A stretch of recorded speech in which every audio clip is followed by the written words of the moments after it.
Hi, I'm Hungrybox, and you're listening to TCR. Okay, so let's start.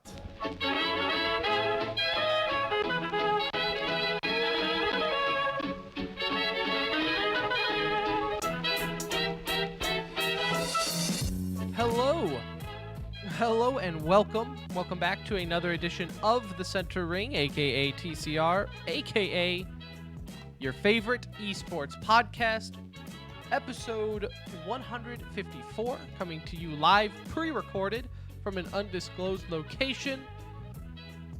The date 4/22/2019, the time 8:48 p.m. Central Standard Time. My name is Tim. Hello. How are you? Alongside me today, as always, is Anuj. Hello, Anuj. What up, my dude? How are you? What is up? What is up? We are running a big announcement for you, man. Yeah, we could get into that in a second here. I think we should. It's official.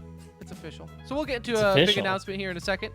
But before we do that, let's point out to the listener again the lack of commitment from Brett, as he is not with us today. Again, 2 weeks in a row he's not here. I thought it was like 4. Not 4? It feels like forever. It just seems like 4. It feels like 4. No, Brett is not here again, distracted with family, proving how little he cares about the listener. But that's okay. That's okay. Because this is going to be the best episode ever. We got e-news, as always, our weekly segment where we fill in news that we just don't have time to get to. Going to talk a little bit about this Dallas Fuel Homestead coming up this weekend here in our hometown.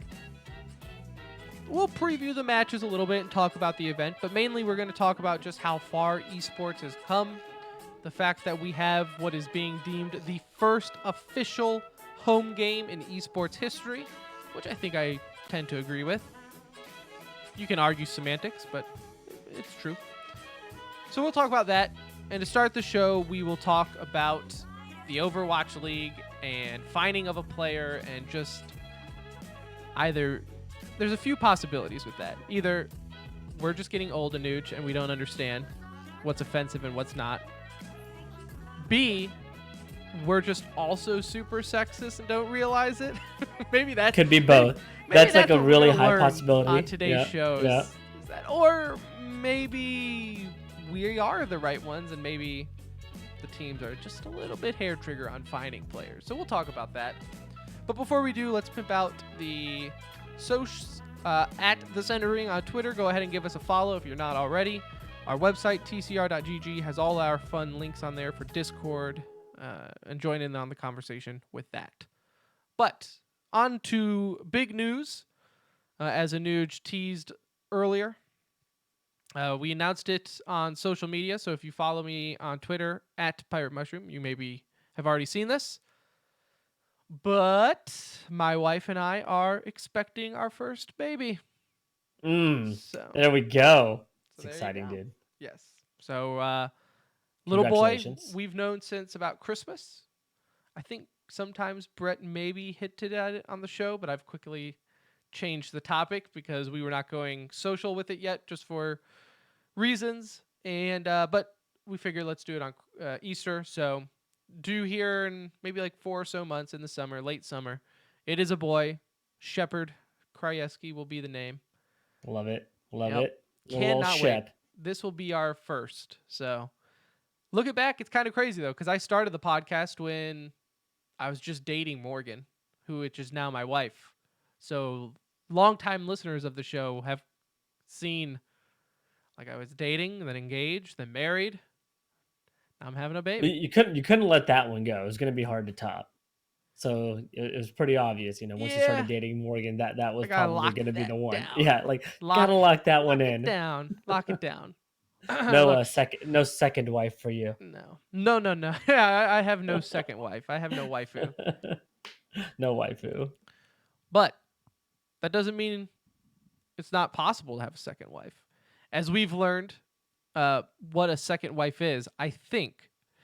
So getting into the topic at hand, and I'm going to butcher names here just because I'm bad at names, but Yang Xiaolong, 22-year-old DPS player for the Chengdu Hunters in Overwatch League. This kind of, what was it, on Wednesday or something, this news Yeah. broke that he and another teammate of his were in a match with Aspen, which is a female streamer for Cloud9. And that's all she's a team streamer. We've discussed it on the show. She's 17 years old, if that matters in this story, which it might to some. And so, she plays in pickup games, and in that high level of skill, you're going to get stuck in with pros. And that happens. That's not out of the ordinary for her. She's a female gamer. Probably not out of the ordinary to get some things thrown at her, which we'll discuss here in a second.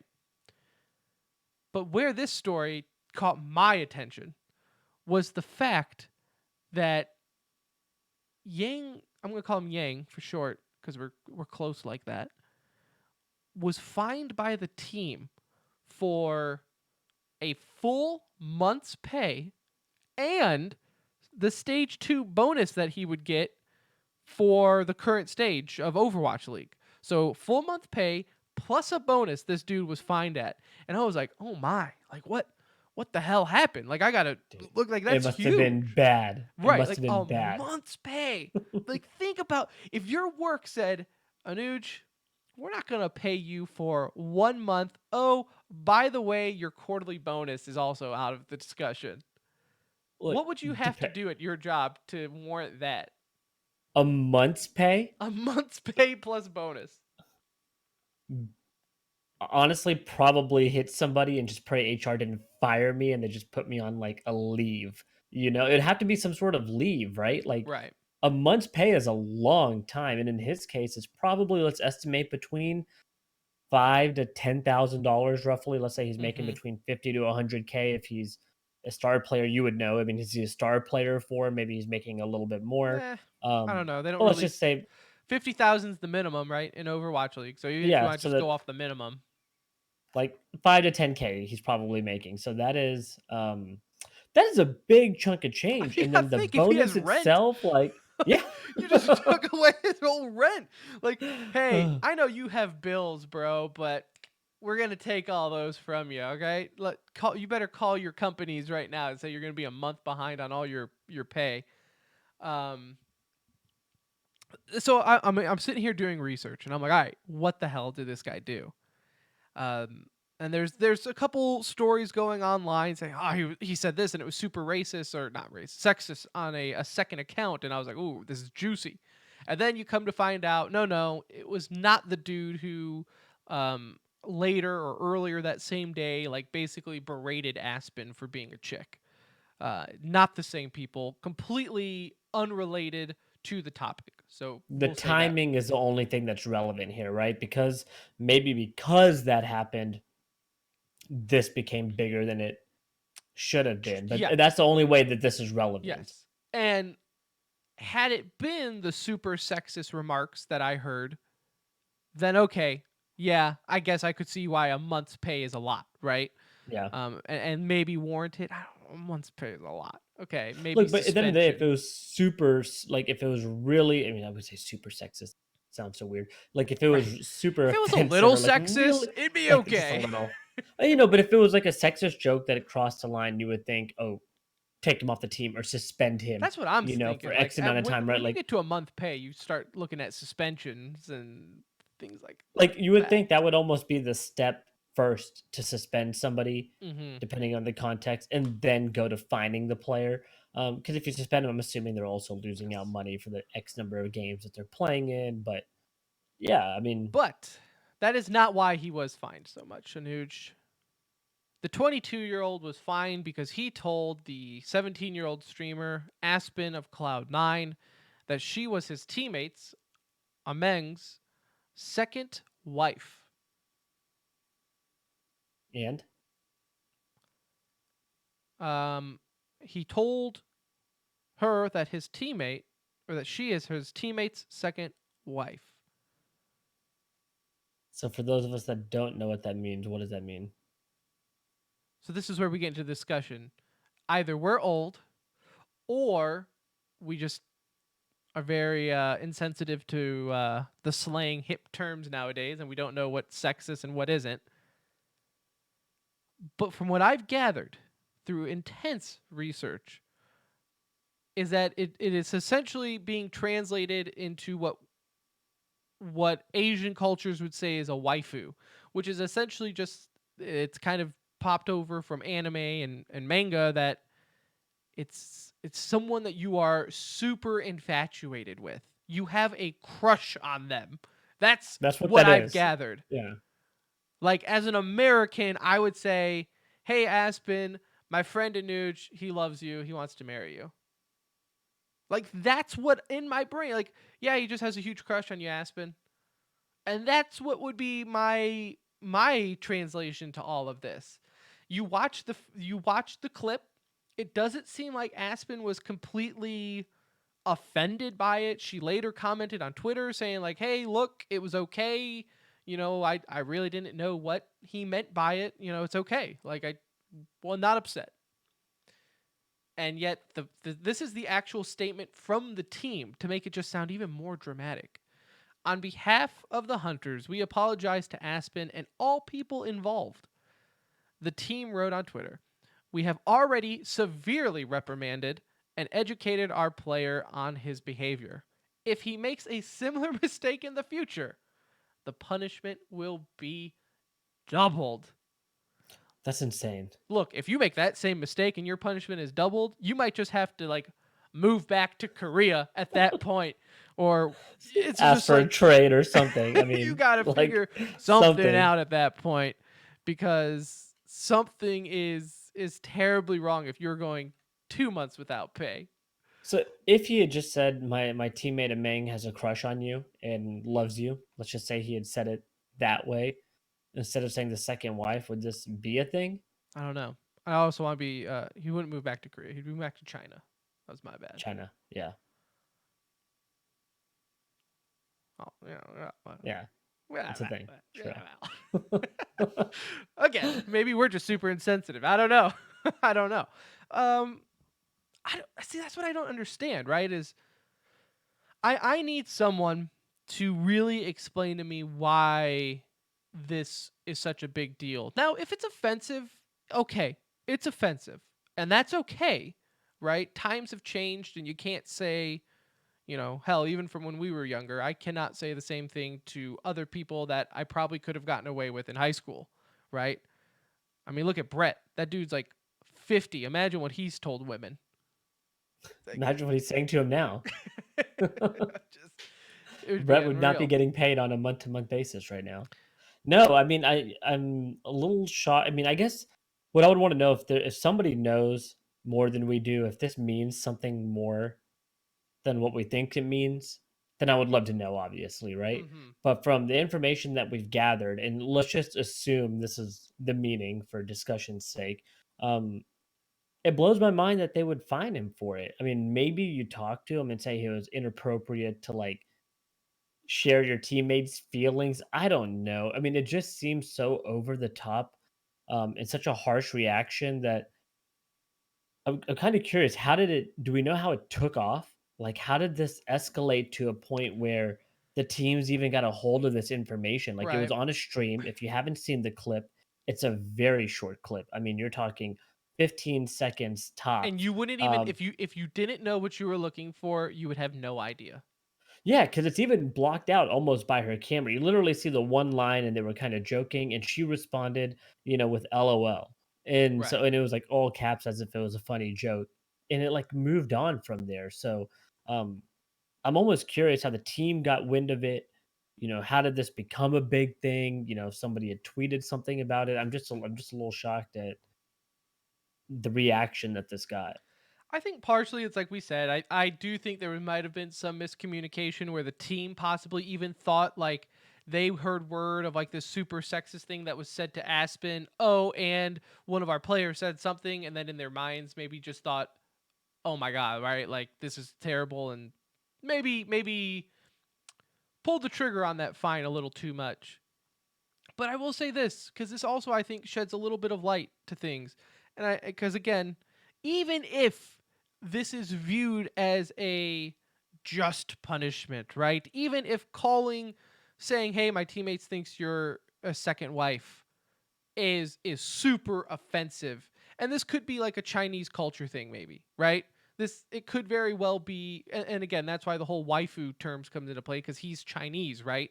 So they use that over there. It's translated here to second wife or a crush. Well, maybe over there it's like here we kind of use it as like a meme, right? Kind of like notice me sensei, right? It's Yeah. kind of like a meme. But maybe there it is super rude to say that to a woman. Does that make it okay for a team to fine a player a month's salary? Because I can promise you, if this was an NA organization, this would not happen. No.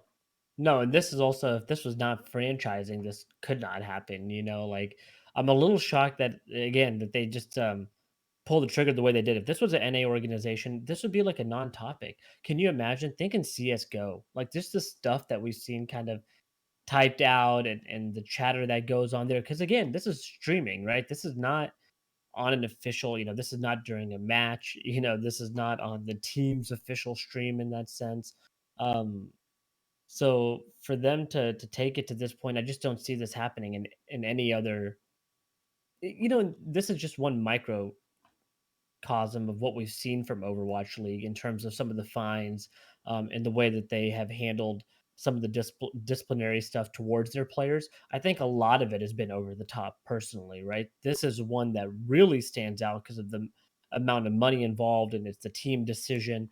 Um, but again, I just don't see this being an issue at all with an NA org.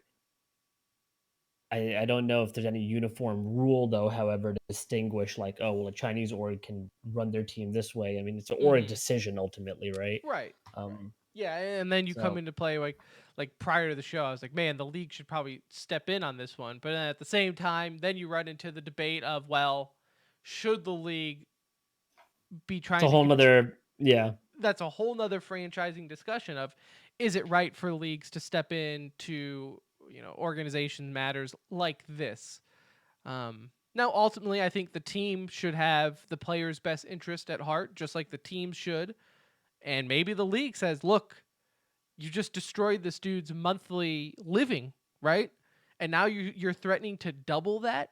So you're going to destroy 2 months of this guy's living? Like that's not possible, right? Like sorry, but that's we made a requirement for you to pay players a minimum salary so they could survive off of being a professional yeah. Overwatch League player, not for you to have harsher punishments and take that away as sending a message, right? They did a minimum player salary for a reason. Maybe there also needs to be cuz it's correct me if I'm wrong, but in traditional sports there is a maximum fine that players can have. Yeah, like, depending on the violation, like, they can get Right. fined up to. Right. Yeah, Yeah, like there if it was is. drug policy, they can get fined X amount. If it's this, which I would assume lewd behavior, whatever you want to call it, it's okay, you can fine them up to this percentage of their salary or what And have maybe you. that's there. I guess we don't know in depth on how, those league rules are Right. written out, but it just seems like a large amount. Again, I think they should have gone suspension route if they wanted to do something like a one game suspension or Right. something like that, just to be like, hey, don't do this or you can't start. I don't know. This really seems like something, think of it in college football where they're like, hey, you can't start the first drive of the next game. You can come in for the second one. Right. Like that seems like the We're going to really appropriate. send a message here and Yeah. you're not going They're to not. play one drive out of the 300 we're about to do.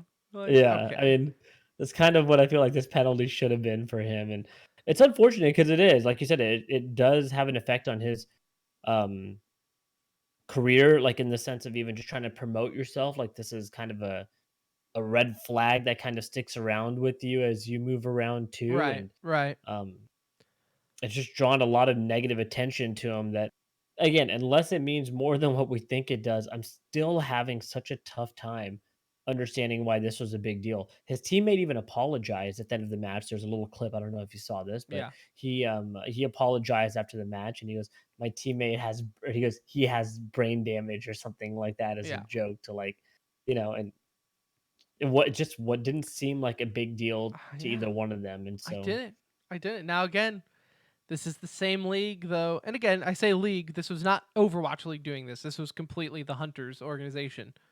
But again, this is the same culture that has banned the OK symbol.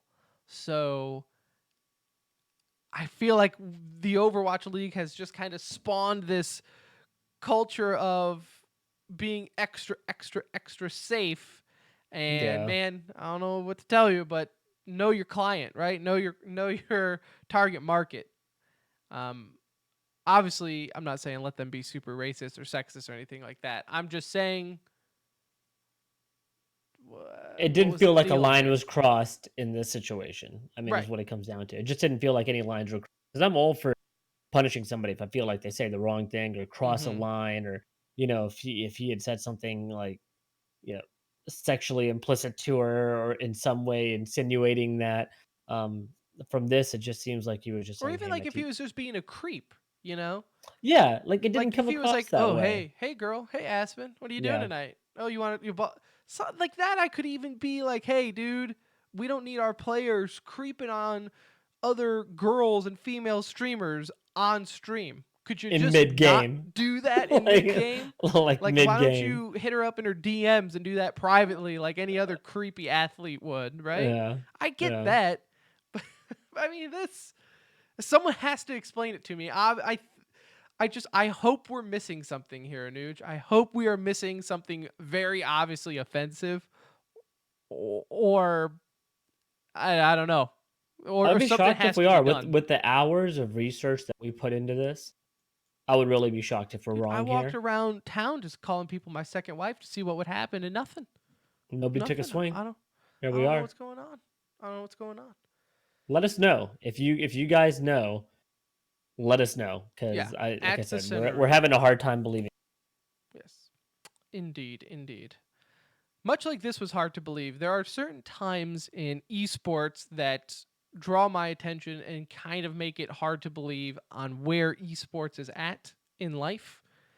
We've often talked about it on the show, our history with competitive gaming, and how I remember like the fact that I could get a full 16 man LAN party of Halo in my house was pretty mind blowing, of everyone playing competitively. Or, you know, you went to, what was it, Comp USA for Counter Strike tournaments, and I remember going to Halo tournaments at GameStop, and it was seriously like the most dinkiest setup, and that was considered though like high life. Like, whoa, I could win a $25 gift card for this. Like, what? Yeah, like going to one of those, even those local land centers that were holding events, Yeah, whether it not be like pro, but that still felt like like those were big deals, like that was a big thing to like go do. That's kind of how it was. yeah. And then it kind of morphed into like, I remember when I went to the first MLG event in the Embassy Suites of Frisco for MLG Dallas. I think I want to say '05. I think I was 15 when I went to my first like what I would consider like big boy tournament, right? And I remember thinking to myself, it's never gonna get bigger than this, boys. Like, this This is is the it. life. Like, This do is you it. see? They have two sets of bleachers here. All right, I can get free stride gum. Like, what more would you want in life? And that's always like that was a mind blowing moment. Another one I would think is going to MLG Columbus, right? Going to the Yeah. first NA major for Counter Strike and seeing it in person, where half a stadium that probably 10,000 people were there. That was another mind blowing moment. Again, thinking it's never gonna get bigger than this.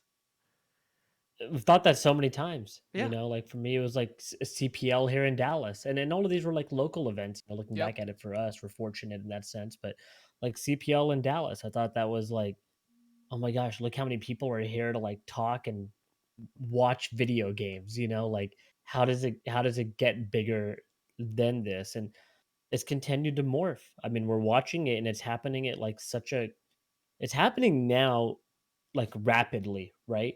Like the Yeah. progression was really slow for the first 10 years, 15 years almost, like it just felt real slow, and it was creeping up and creeping up. And in the last like There 3 and there was a years, plateau, I would say, somewhere in there as well, though, yeah, because I will bring this up Because a lot of people always like to be like, man, and this is also almost like a sign of like, hey guys, for people who have been here since the beginning, like, kind of appreciate for where esports is at right now, because you don't know in 2 years, dude. Overwatch League could crumble, which proves that franchising and TV markets and the big money isn't interested. And then all of a sudden we go right back to where we were, where it's just homegrown tournaments and it is what it is, right? Like, I'm sure at one point in time, some dude playing bowling was like, bros, we're on ESPN. Like, Sundays, bowling is on ESPN. We made it.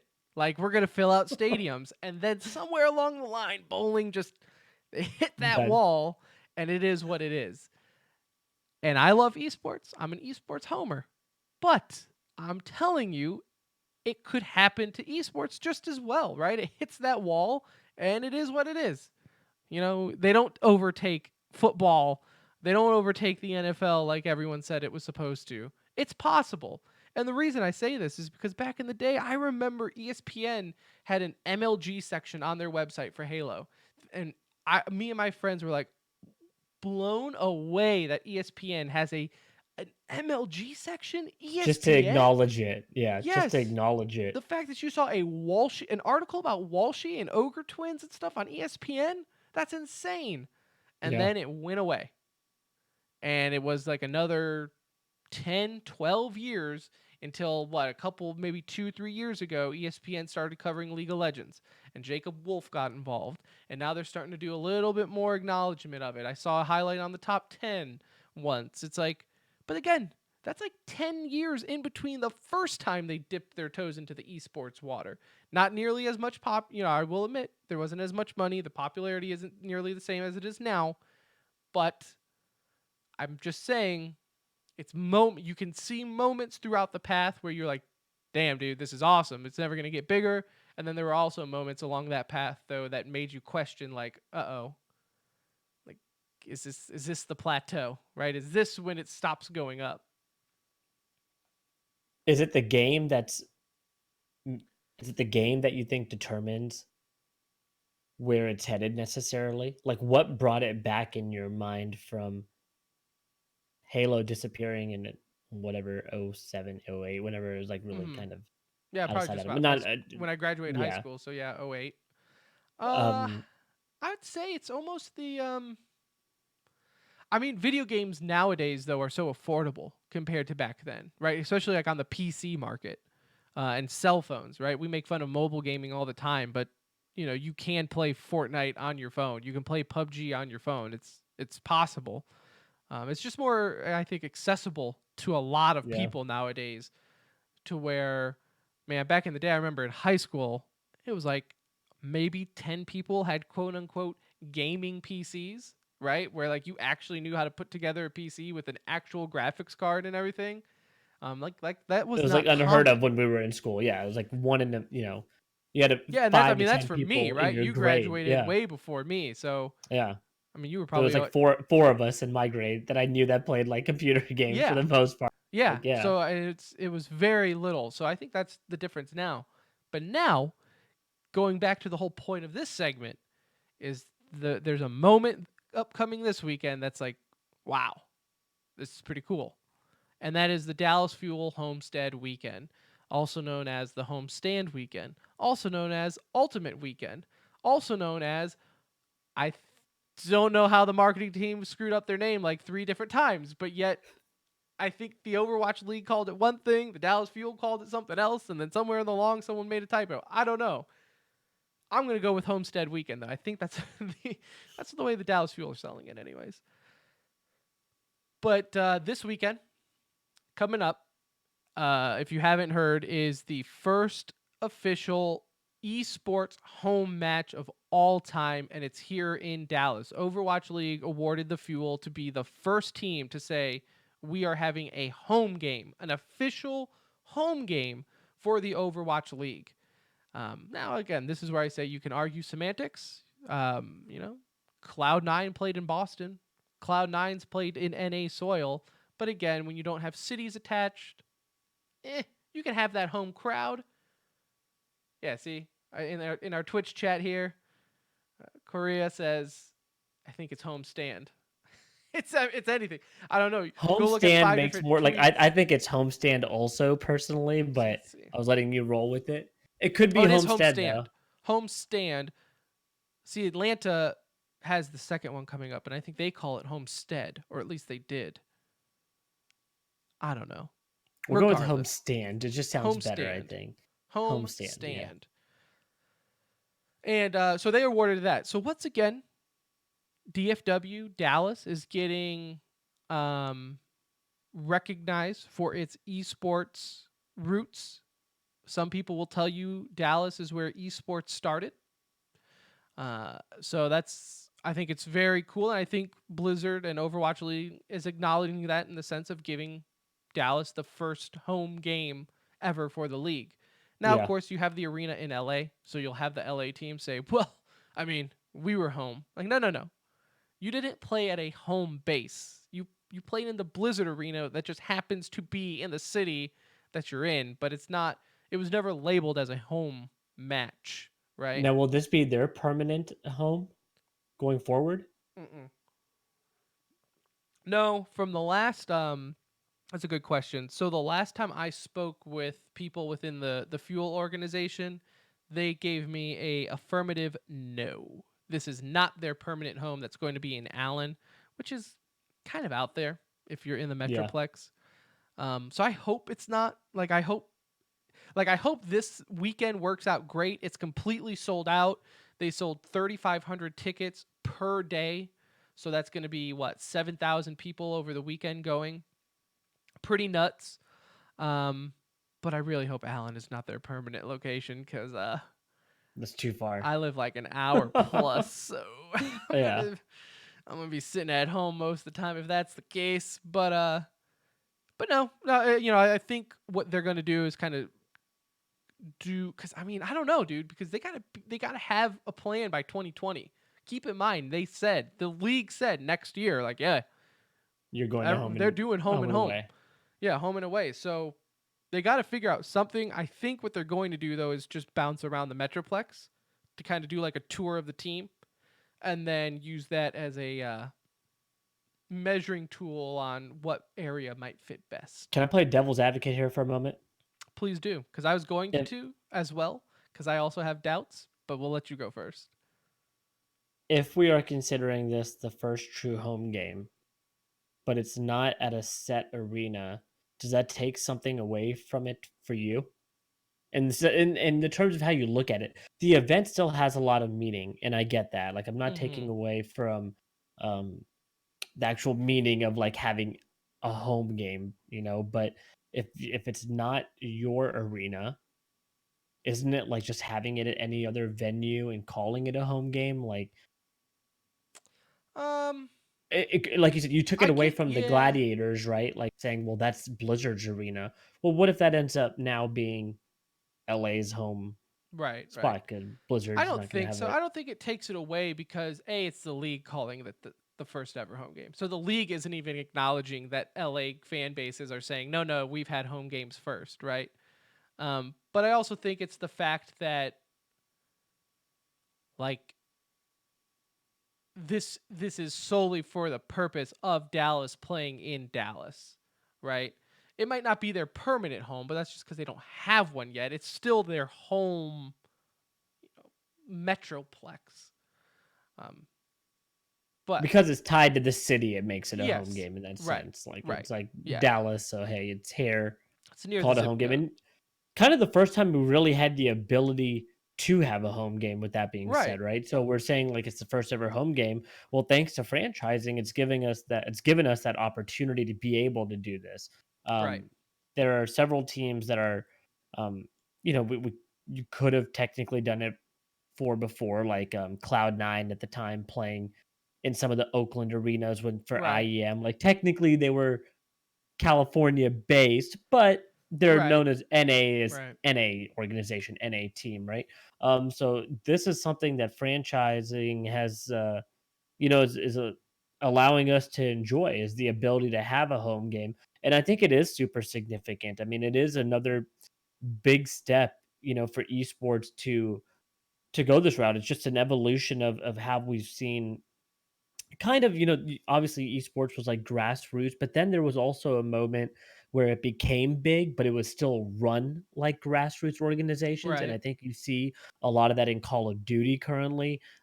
You definitely saw it in Counter Strike. Um, yeah, I think you see it even in Counter Strike now, personally, to a Right. certain extent. Right. Well, it's Obviously, like look Counter at Strike is DreamHack, right? Yes, DreamHack is this huge organization and they have it down to a science, but ultimately it's just a very big grassroots event.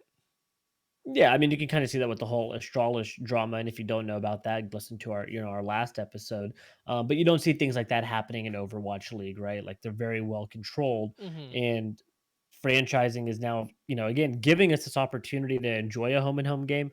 I'm so happy I can say, we're going to be in attendance for that, and Yep. getting to witness that live. I think that's going to be something special, and the I think a hype lot of definitely people do. feels real, man. Like Like I think you're the going to hype see is like big around here. celebrities, I say celebrities like Dallas celebrities, like there's some professional athletes that are known to be Overwatch fans, Luca for one. I wouldn't be surprised seeing him there. Yeah. So yeah, it is a huge milestone. Now, my turn to be the Debbie Downer and play devil's advocate here is that I am somewhat nervous with anticipation on how the home games play out. Because you see at the Blizzard Arena that some nights with some teams, and again, I understand, obviously they're in LA, two Chinese teams playing, you might not draw a crowd. But there are nights where that LA arena looks pretty darn empty. Yeah. And are we in a place now to where esports can afford, like, look at Philly's stadium that they're building, right? We talked about a couple episodes ago. It's $1 million plus. I mean, it's an expensive stadium. Can they afford to build that and not sell out seats? You know, and you could be like, well, Tim, events sell out all the time for esports. Yeah, that's because ESL comes to Dallas once a year, maybe, right? It's not even a guarantee that you will ever see Yeah. a major in Columbus again, right? So, of course they're going to sell out. You're looking at timed specific events that you might get once a year in your local area and some never in your local area again. Well, now, Like, how many home games are there? well, I would assume Roughly, how many games are there in the season? there'd be like 10 home games, 10 or so Yeah, home so that's games. it's quite a bit, like, Right. to run through a Assuming how their season. schedule plays out. I guess that's one thing everyone's waiting to see how that plays. But still, let's just say, for the sake of conversation, 10 home games. Can you fill that out? Right? Like, when is that hype going to die? Or, God forbid, your team sucks. I mean, That's the biggest factor if your team sucks, I think, is if you people, have a bad how many team. times have you heard like Texas is a baseball town, right? Rangers fans love them some baseball. They also love filling that stadium about 25% if that team sucks and it's hot outside. Yeah. So, what if your team sucks? What if, yeah, whatever, right? Or what if it's just people learn, like, hey, this is cool. I can also watch this at home, though. Yeah, I mean, that's definitely should be a fear of every team, right? I think initially some teams will probably, like, maybe split venues with some sort of other event organization or something to make sure that they are, you can't just do 10 events throughout the year and assume that this big facility is just going to sit there the other 346 days, right? Right. And so, yeah, it should be a big fear of theirs, but I think this is a big fear of traditional sports organizations as well, just like you Right. mentioned. They all have to deal with it. If you don't have a good product, then you're not going to have fans come and fill the seats.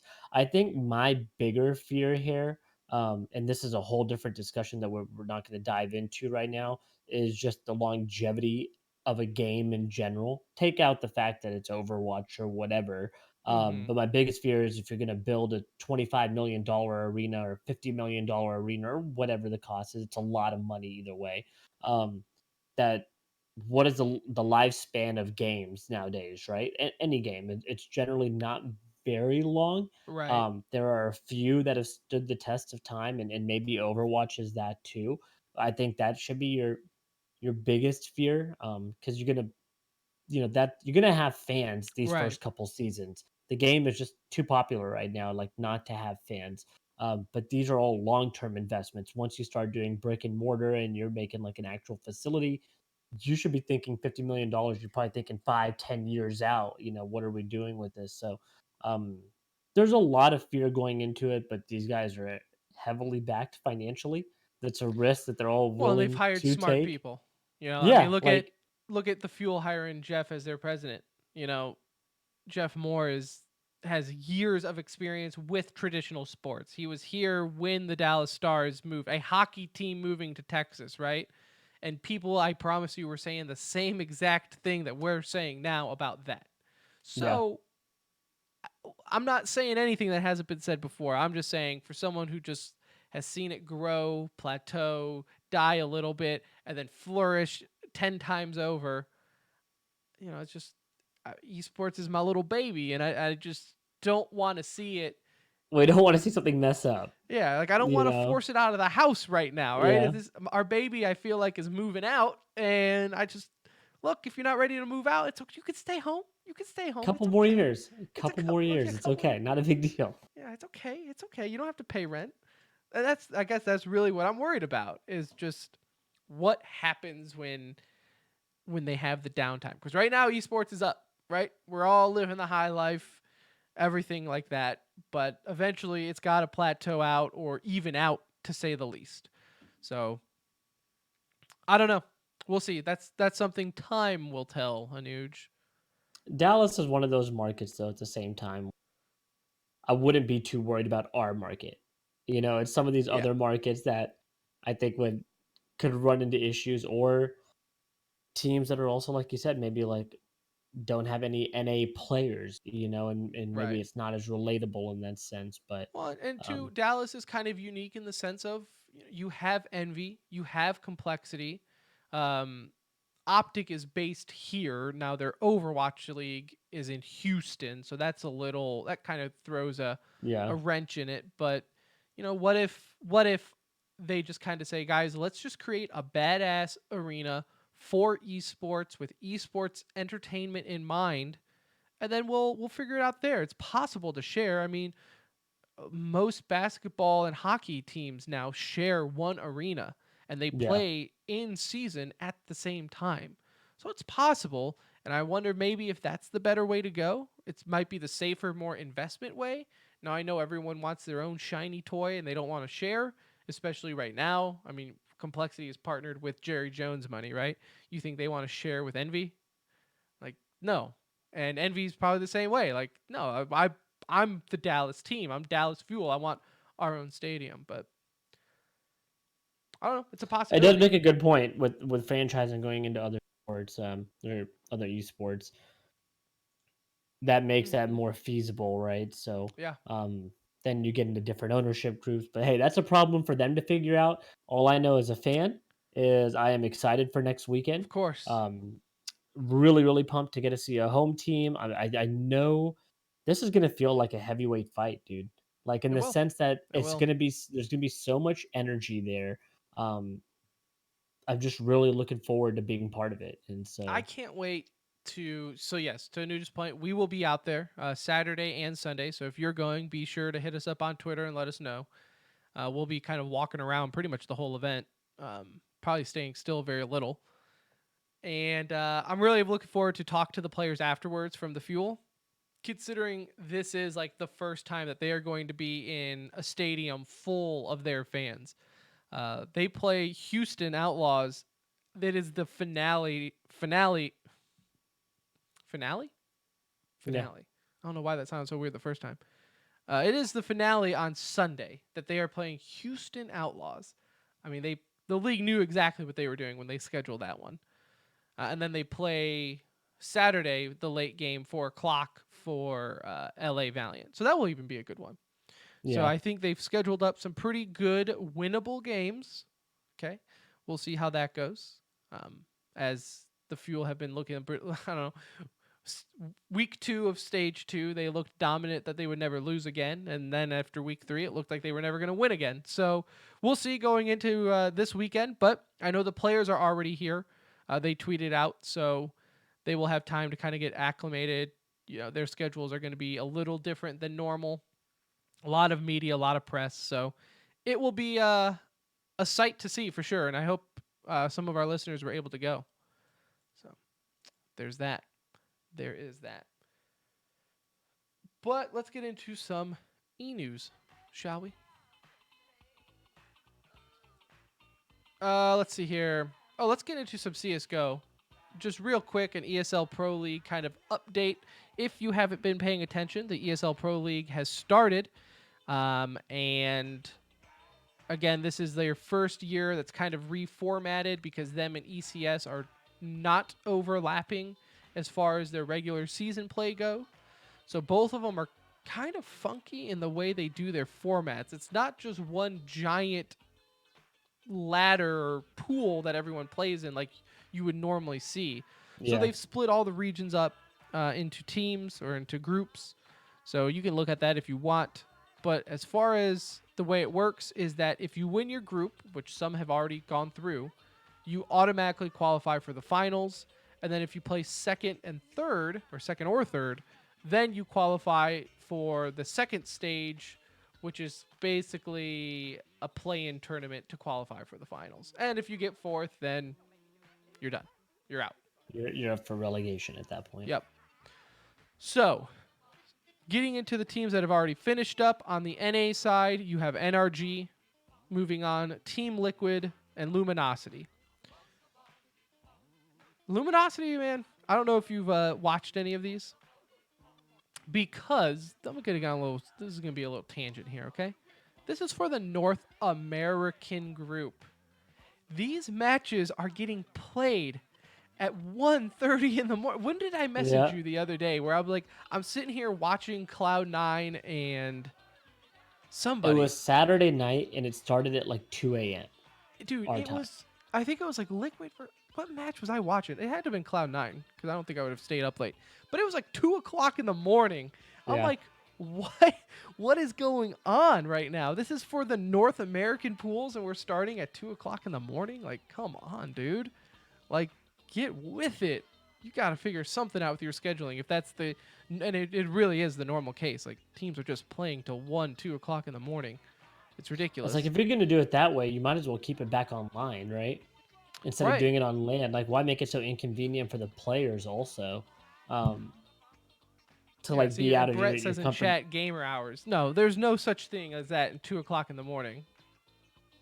No, even if it's like after midnight, I mean, really, Counter-Strike matches are so long in general. Like when they do best out of 3 type scenarios or I like whatnot. football, but I don't want to watch football consistently at 2 o'clock in the morning. Not starting a Cowboys game at 1 a.m. You know, like it's just not. Yeah, it's different if you're like talking, oh man, this is overtime and this is a historical game, but no. When you say gamer hours, I would only agree. Yeah, if I'm just sitting here and like mindlessly playing something and not really caring what I'm doing, yeah, that's like the type of gamer hours that would be for me. Yeah. So NRG, Team Liquid, Luminosity going through. Qualifying for second chance, you have E United, Renegades, Ghost, Complexity, MIBR, and Cloud9. Getting moved on to, or eliminated really, but relegated, is Ints, Lazarus, and our very own Team Envy going 0-3. Looked good, but again, that's such a new roster. Take it with a grain of salt. Watching that midfield is like still changing and like figuring itself out. Yep. For the EU side of it, you have Mouse Sports qualifying. They won Group A. FaZe Clan winning Group B. That was a gimme group for them. Heroic, Devils. Although Ninja's got last in that group, so that's a pretty big deal there to get knocked out that way. All close matches for them just didn't go their way. Getting second chance, Optic, North, Heroic, Devils 1, Navi, Fnatic. Teams eliminated are X Space Soldiers, NIP, as Anuj just mentioned, and Wendigo. And then Group D is tomorrow. So that's what you'll have. Astralis, Big, X 3D Max and Hellraisers. Oh boy. Oh boy, Astralis. What's the money line on that one? Right. And then you actually have Oceania and Asia ladders too. Asia's actually already finished up. Tyloo going through. But the unique thing here is that they are playing LAN. So like before, the big argument for ESL and all these leagues is like they're online matches. Who cares? But not anymore. That's why they've kind of changed this format up of like, hey, let's do groups, kind of like CWL, the Call of Duty World League. They do the same thing. It's all in groups, and then that way they can kind of house 4, 5, 6 teams together, and then they just play their stage of the season. This is all VP needed. VP would be #1 ESL Pro League. Hey, that's what we were told. We were told that the reason VP stopped winning is because they didn't care about online. If only they were stayed relevant for a couple more, like a year. They're ranked like 5th in Poland right now or something. Yeah, they're not looking too rough. good. Fall has been far for that one. You think that owner wants that Mercedes back that he bought? That he bought Taz? Like, hey, buddy, can I get those keys back? That was on loan. That was a 2-year lease. I'm gonna need that back right now.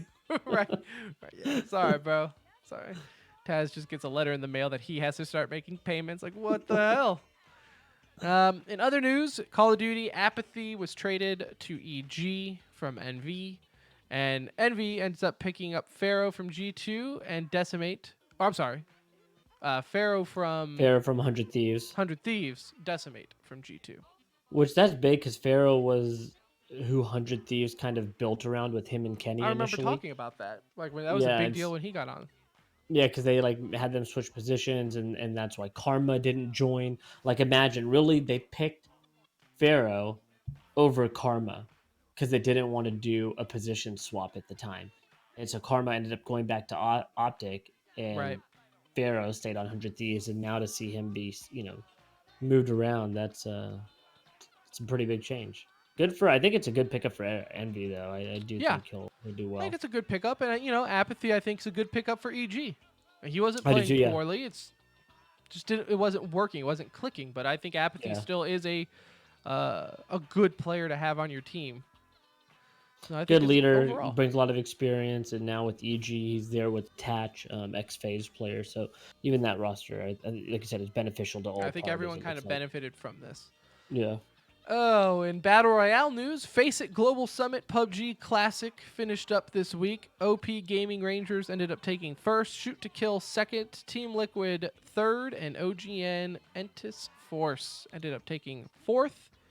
Actually, still pretty. Man, I know I don't play PUBG, and I know I trash on it, but their tournaments are still pretty entertaining to watch. I don't know if it's just the mass chaos that's going on stage, or Pansy is play-by-playing it, and I just love her. Might even say she's my second wife. But I really hope that doesn't turn out to be super offensive. Absolutely. Yeah, no, it's... Yeah, go ahead and find me a 1-month TCR salary. You know what? Find me a whole year of TCR salary. Take Done. it all.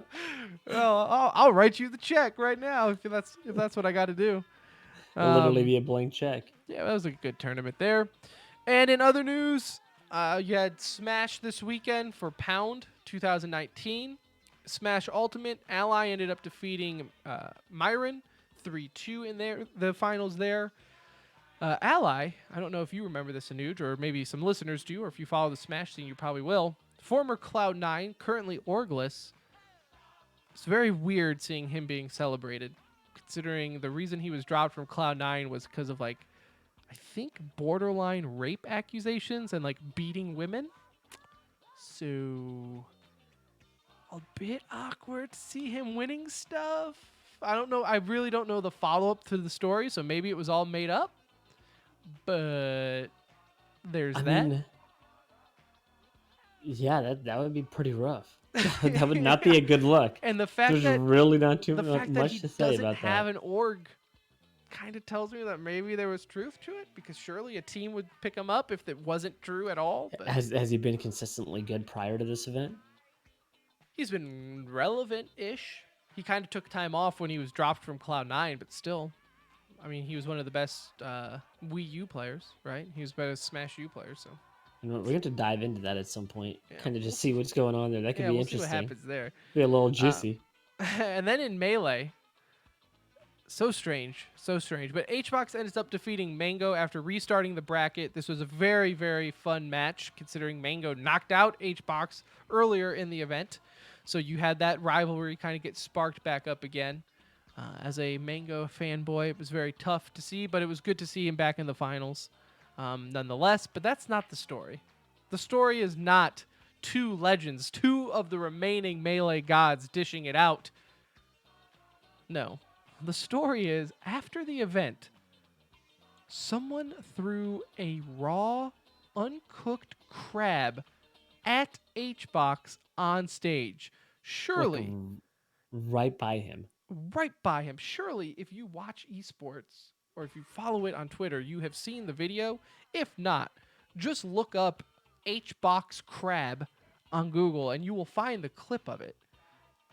The strangest thing, and there's like very blurry video of it. Like they know who did it, right? Like they see the person, but you can't make out who it is. So no, they got him.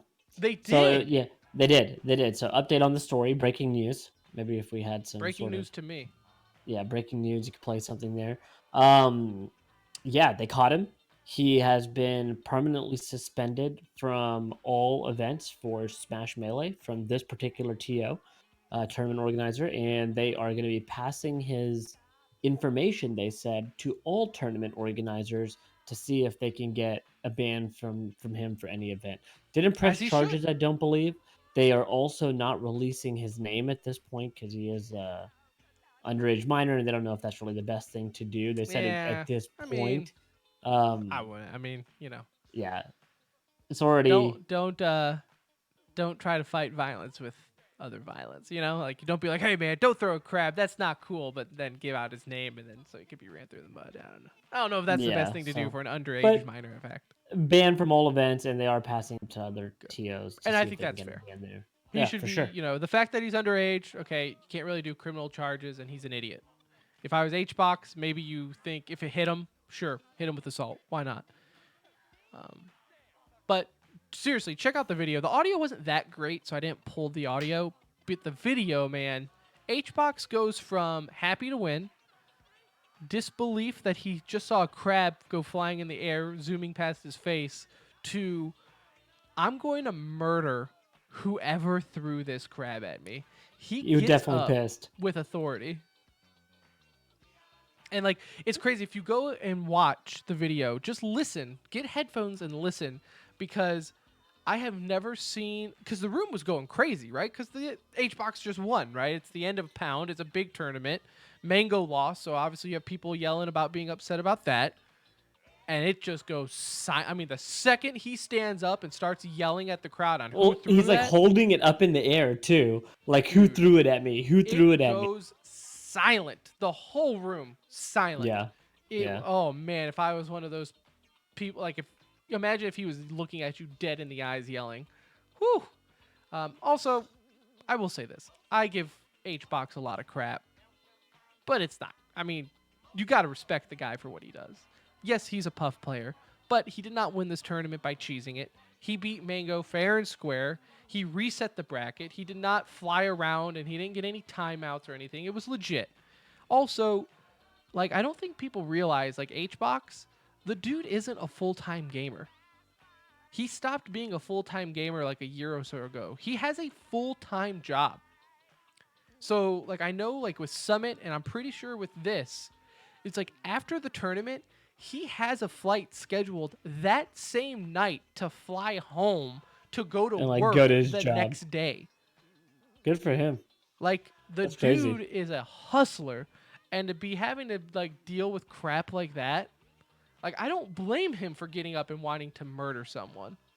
Yeah, and, like, I mean, he can be the villain, you know, and that's fine for his playstyle. Like, that's great. It's actually good for everyone to have one, you know, but you got to respect. You got to have respect, and not only should people respect him as a player, but yeah, that crap's uncalled for, and you know, happy this person hopefully going to get what they deserve here. Yeah. Just. One more thing here, not really esports news, but we'll bring it up because it can always turn into it, is Mortal Kombat 11 does come out tomorrow. So adding another game to the FGC scene.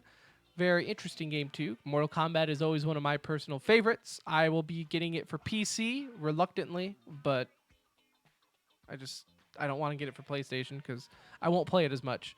But the PC launches are always a little rough. So if you are getting MK11 for PC, let me know. We can play some for sure.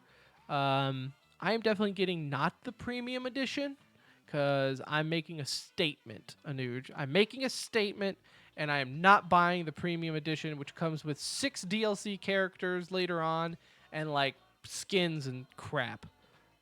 You're going to get it, aren't you? Nope, I'm not.